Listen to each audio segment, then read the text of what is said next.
오늘 민생 현안과 직접 관계되진 않지만 제가 지난번 전체 회의에서 말씀을 드렸던 부분이기 때문에 한 번 더 좀 말씀을 드려야 될 것 같습니다. 본 의원이 24년 12월 12일 날 전체 회의에서 민주노총 일부 간부들이 북한의 지령을 받고 간첩 활동을 했다는 혐의로 중형을 선고받아서 노동조합이 간첩 활동으로 위협을 받는 상황을 방지할 수 있도록 환노위 차원에서 규탄 성명을 낼 것을 제가 제안드린 바가 있습니다. 근데 2개월 정도가 지났는데요. 아무런 진척이 없습니다. 아무런 논의도 없고요. 마치 없었던 사건처럼 그렇게 유야무야 지나가고 있습니다. 제가 이 사건이 얼마나 심각했는지 그리고 얼마나 우리 사회에 직접적으로 영향을 미쳤는지 몇 가지 사례만 좀 보여드리겠습니다. PPT를 하나 보여주시면요.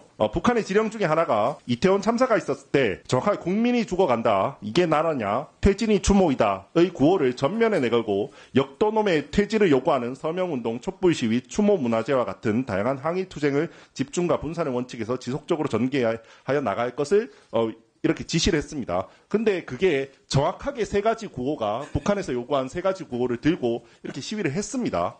저는 이렇게 시위를 하신 이 시민들께서 물론 그렇게 부정한 의도로 가진 그런 분들은 아니라고 생각합니다. 그럼에도 불구하고 적어도 저 시위를 주도할 수 있을 정도의 영향력이 있다는 겁니다. 이건 다음 페이지를 한번 보겠습니다. 그 다음에 전농의 트랙터 시위죠. 트랙터 시위 당시에도 2018년 11월 1일 북한 지령을 보면요. 역사적인 판문점 선언, 평양 공동선언 이행을 요구하는 정치투쟁으로 승화시키는 데 깊은 관심을 들여라 라고 하니까 이후에 실제로 트랙터에 똑같은 문구가 판문점 선언 이행, 대북제재 해제라는 문구가 등장하는 시위가 등장을 합니다. 최근에 트랙터 시위 또 있었죠. 트랙터 시위에서도 똑같이 대북제재 해제가 나옵니다. 사실 되게 굉장히 어디까지 이게 간첩활동이 실질적으로 영향을 미치고 있는지 어떠한 형태로 영향을 미치고 있는지 우려스러운 측면이 있습니다. 다음 페이지도 한번 보겠습니다.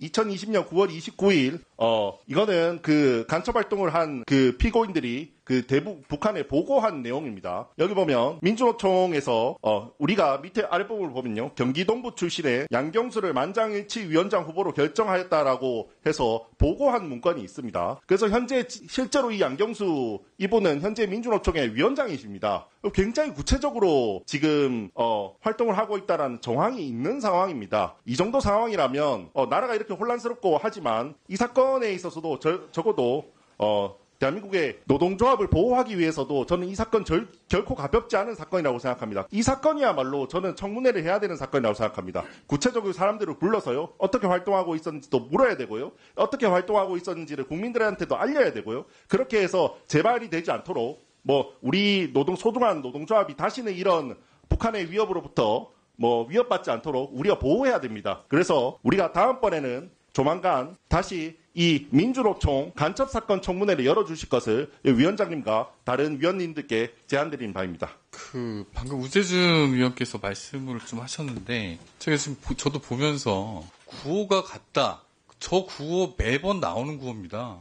북한에서도 우리를 따라했는지 모르겠지만 매번 하던 구호고요. 그리고 트랙터 시위는 이번에 처음 한 게 아니에요. 매년 했던 겁니다. 상경투쟁. 그거 알고 말씀하시고요. 양경수 위원장이 관해서 무슨 정황이 있다는데 보면서 읽었던 건데 별 내용 없던데요? 이걸 가지고 지금 그 민주노총 전체를 싸잡아서 말씀하신 게 상당히 유감표합니다. 오늘 이 자리는 쿠팡과 대유위니아 임금체불, 쿠팡의 노동환경 개선에 대해서 지금 말한 자리에서 난데없이 민주노총을 친목단체로 매도하고 하는 게 지금 그 의도가 뭔지 좀 상당히 좀 유감스럽고요.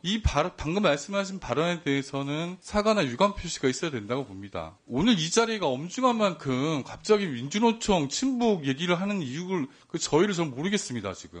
제가 오늘 처음 한 게 아니고요. 지난번 전체 회의에서도 말씀을 드렸던 건입니다. 그거는 지금 이렇게까지 할 얘기는 아닌 것 같고요. 간세간의 협의를 통해 가지고 예를 들어서 청문회 하자고 하는 건 간세간 협의를 통해서 할 수 있는 거 아닙니까? 굳이 지금 이 자리에서 그렇게 하는 게 이유를 모르겠어요. 김주영 의원님.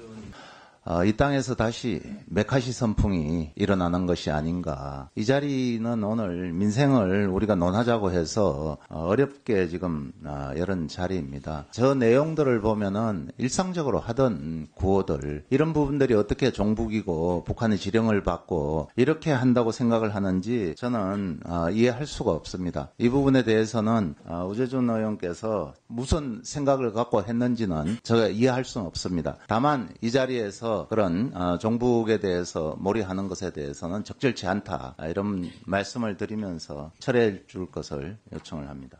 예, 비정규직 노동자 정혜경입니다. 먼저 지금 대통령이 내란의 우두머리로 구속이 되어 있는 상황에서 국정을 같이 함께 의논해야 될 우리 국민의힘 의원님들께서 2달 만에 출석하셔서 처음으로 하시는 얘기가 민주노총을 전농 이런 헌법을 수호하지 않고 북한의 사주를 받은 것이냐 이렇게 하시는 우재준 의원님의 말씀에 상당하게 유감을 실제로 민주노총과 전농 등 여러 이런 단체들은 지금 현재 우리나라의 헌법질서, 무너져 있는 헌법질서, 법질서를 바로 세우기 위한 과정에서 가장 제일 앞에서 헌신하고 수행을 하고 계십니다. 그런 조직에게 그리고 국민들이 그것을 알고 사랑하고 있는 그분들께 이렇게 종북 빨갱이로 몰아붙여서 무엇을 얻고자 하는지 상당히 유감이고요. 우재준 의원님은 이와 관련한 사과와 발언 철회를 해주시기를 말씀을 드립니다. 먼저